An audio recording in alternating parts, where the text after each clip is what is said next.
Subscribe कीजिए unique engineering tips channel को और बेल आइकन को ज़रूर दबाएं सबसे पहले नोटिफिकेशन पाने के लिए।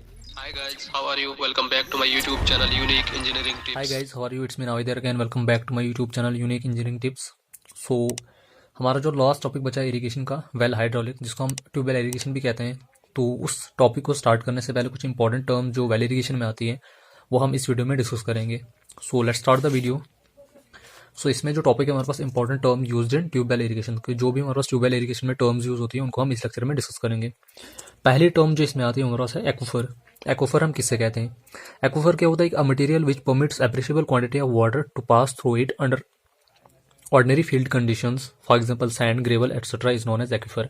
तो एक्वाफर जो एक ऐसा मटेरियल होता है जो क्या करता है, अपने अंदर से पानी को पास करने के लिए अलो करता है, मतलब which allow the water to pass through it. तो that material is known as aquifer. For example आप सैंड की एग्जांपल ले लो, ग्रेवल की एग्जांपल ले लो, इनमें से जो वाटर जो है इजिली पास हो जाता है, सफिशिएंट क्वांटिटी ऑफ वाटर जो है इनमें से आराम से पास हो जाता है। तो that material is known as aquifer. Next हमारे पास जाता है एक्विक्लूड। एक्विक्लूड क्या होता है कि relatively impermeable material which permits storage of water but it is not capable of transmitting it, for example clay. तो एक्विक्लूड का मतलब क्या होता है कि एक ऐसा मटेरियल होता है जिसमें एबिलिटी तो होती है कि वो वाटर को स्टोर कर सके, लेकिन वो उसको आगे ट्रांसफर नहीं कर सकता, मतलब ट्रांसमिट नहीं कर सकता। क्ले की एग्जांपल ले लो, उसमें पानी स्टोर हो जाता है लेकिन आगे जो है पानी को ट्रांसफर नहीं कर पाती है। तो that material is known as aquiclude. तो नेक्स्ट हमारे पास जाता है एक्वाफ्यूग। एक्वाफ्यूग का मतलब होता है कि अ material which neither permits storage of water nor can transmit it, for example solid rock. तो एक्वाफ्यूग क्या होता है? ये तो ना ही पानी को अपने अंदर स्टोर कर सकता है और ना ही उसको आगे ट्रांसफर कर सकता है। तो that material is known as aquifuge. तो तीनों में ये डिफरेंस है कि एक्वाफर में क्या होता है कि ये सफिशिएंट क्वांटिटी ऑफ वाटर इसमें से पास हो जाता है, मतलब it is a material which permits the water to pass through it. एक्वाफ्लूइड में सिर्फ स्टोरेज ऑफ वाटर जो होता है लेकिन वो आगे ट्रांसफर नहीं हो पाता है। तो एक्वाफ्यूग में ना ही पानी स्टोर हो पाता है और ना ही वो आगे ट्रांसफर कर पाता है। तो that is the difference between all the three terms. उसके बाद नेक्स्ट टर्म हमारे पास जाती है स्पेसिफिक यील्ड की। स्पेसिफिक यील्ड हम किसको कहते हैं? स्पेसिफिक यील्ड का मतलब होता है it is the ratio of volume of water drained by gravity to its total volume of aquifer is known as specific yield.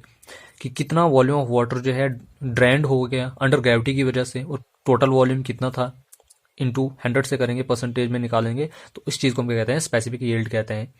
अब स्पेसिफिक यील्ड को हम अगर हम देखते हैं, it is denoted by S Y से देखते हैं। यहाँ पे जैसे मैथमेटिकली मैंने लिखा है volume of water drained by gravity. Gravity की वजह से एक्वाफर में कितना पानी जो है वो ड्रेन आउट हो गया और टोटल वॉल्यूम ऑफ वाटर कितना था हमारे पास इंटू 100 से करो तो that will be the specific yield of aquifer.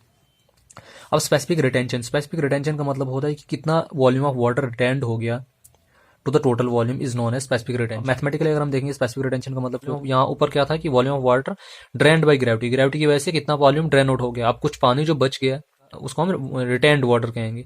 तो volume of water retain divided by total volume of water into 100%। Suppose करो हमारे पास ये क्या, एक it is a piece of sand, ये कोई छोटा सा पीस ऑफ सैंड है, हमारे पास टोटल वॉल्यूम ऑफ वाटर हमारे पास इसमें 100 ग्राम था। अब इसमें से जो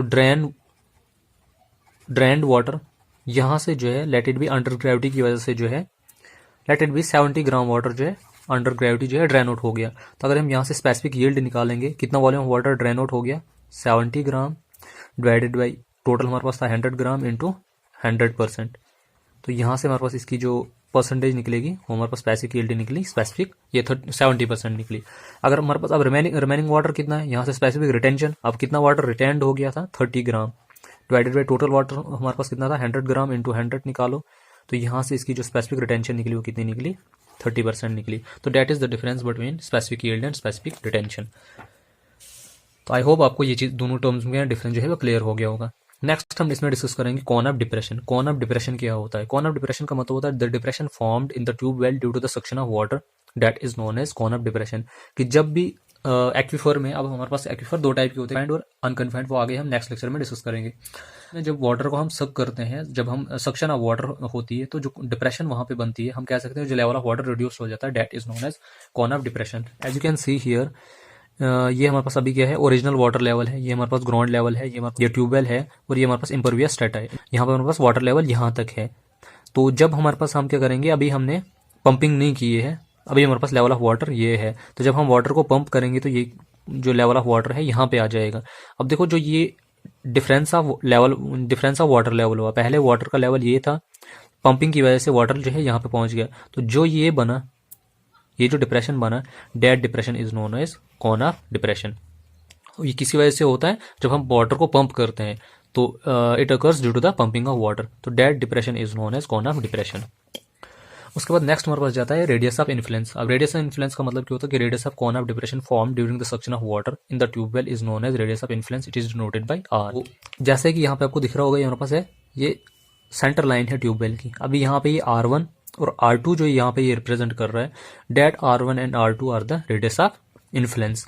अब रेडियस ऑफ इन्फ्लुएंस देखो, बिफोर पंपिंग अभी हमारे पास जो था, बिफोर पंपिंग हमारे पास वाटर इस लेवल पे था, तो R1 हमारे पास हो गया radius of influence before pumping. और आफ्टर पंपिंग आप देखोगे जब वाटर हमारे पास किधर पहुंच गया, इधर लेवल इसका ये आ गया, और R1 जो है R2 हमारे पास ये चीज रिप्रेजेंट कर रहा है। तो that R1 and R2 are the radius of influence.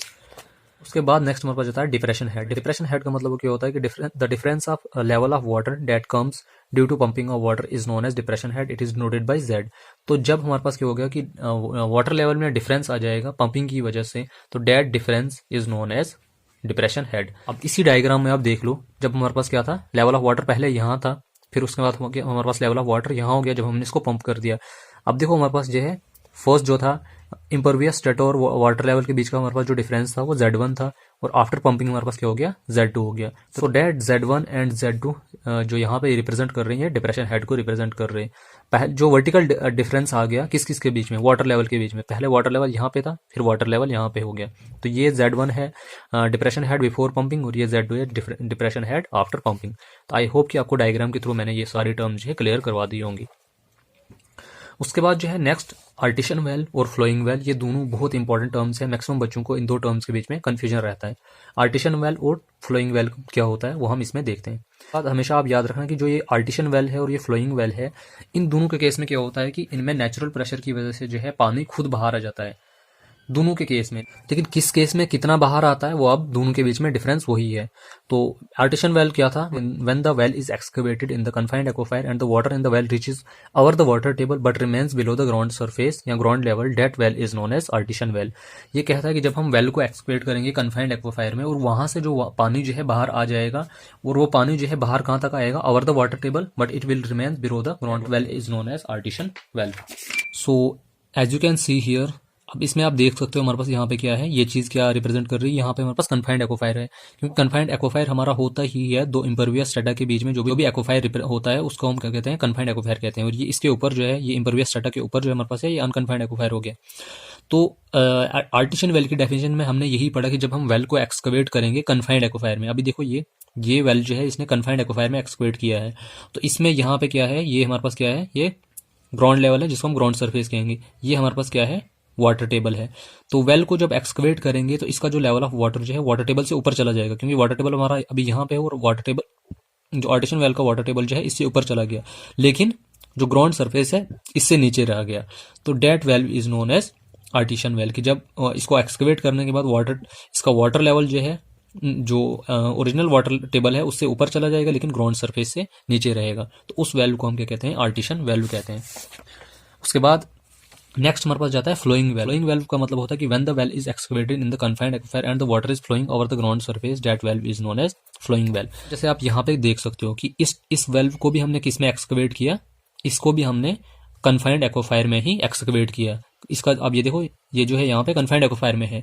तो इसमें क्या होता है कि जब हम वेल को कन्फाइंड एक्वाफायर में एक्सकवेट करते हैं, इसका जो वाटर टेबल है नेचुरल प्रेशर की वजह से वाटर टेबल से बाहर भी चला जाता है और ग्राउंड सरफेस से भी बाहर आ जाता है। इस केस में क्या था कि वाटर टेबल जो है, इसमें जो water level of water rise होता था, कहां तक होता था, वाटर टेबल से ऊपर आ जाता था, लेकिन ग्राउंड लेवल से नीचे रह जाता था। तो इस केस में ऐसा क्यों, इस केस में ऐसा नहीं होता। इसमें जो है जो वाटर लेवल राइज होता है वो ग्राउंड सरफेस से भी बाहर आ जाता है। तो that well is known as flowing well. I hope कि आपको ये दोनों चीजें क्लियर हो गई होंगी। फ्लोइंग वेल्व और आर्टिशन वेल्व दोनों के बीच में डिफरेंस क्या है वो मैंने आपको यहाँ से आई थिंक आपको क्लियर करवा दिया होगा। इसमें मेन डिफरेंस यही है कि आर्टिशन वेल्व में जो नेचुरल प्रेशर की वजह से वाटर राइज होता है वो वाटर टेबल से ऊपर चला जाता है, लेकिन ग्राउंड सरफेस से नीचे रह जाता है। और फ्लोइंग वेल्व में क्या होता है कि वाटर जो राइज होता है नेचुरल प्रेशर की वजह से वो ग्राउंड सरफेस से भी बाहर चला जाता है। जैसे यहाँ पे इसने दिखाया है कि ये अभी हमारे पास ग्राउंड ये ये चीज़ यहाँ पे ग्राउंड लेवल है, इससे भी बाहर जो है प्रेशर की वजह से इतना इसमें प्रेशर होता है कि ये इससे भी बाहर चला जाता है और फ्लो करना स्टार्ट कर देता है। तो that well is known as flowing well. This was the difference between flowing well and artesian well. I hope कि आपको मैंने यहाँ से ये दोनों चीज़ें क्लियर कर दी होंगी। सो ये थी कुछ इंपॉर्टेंट और बेसिक टर्म्स जो ट्यूबवेल इरिगेशन में यूज़ होती हैं। आई होप कि आपको मैंने सारी की सारी टर्म्स क्लियर करवा दी होंगी। अगर फिर भी आपको किसी भी टर्म में कोई डाउट है तो आप मुझे कमेंट सेक्शन में पूछ सकते हैं। आपको वीडियो पसंद आई तो वीडियो को लाइक कीजिए, शेयर कीजिए, कमेंट कीजिए और चैनल को सब्सक्राइब जरूर कीजिए और मेरी वीडियोज़ को अपने दोस्तों के साथ जरूर शेयर कीजिए। So thank you so much. Thanks for watching unique engineering tips. अगर आपको हमारी ये वीडियो पसंद आई होगी तो वीडियो को लाइक कीजिए, शेयर कीजिए, कमेंट कीजिए और चैनल को सब्सक्राइब करना ना भूलें।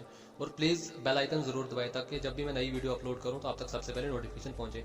और प्रीवियस वीडियोस जितनी मैंने अपलोड की है उनकी जो PDFs हैं वो डिस्क्रिप्शन में अवेलेबल हैं, तो आप वहां से उनको डाउनलोड कर सकते हैं। Thank you so much.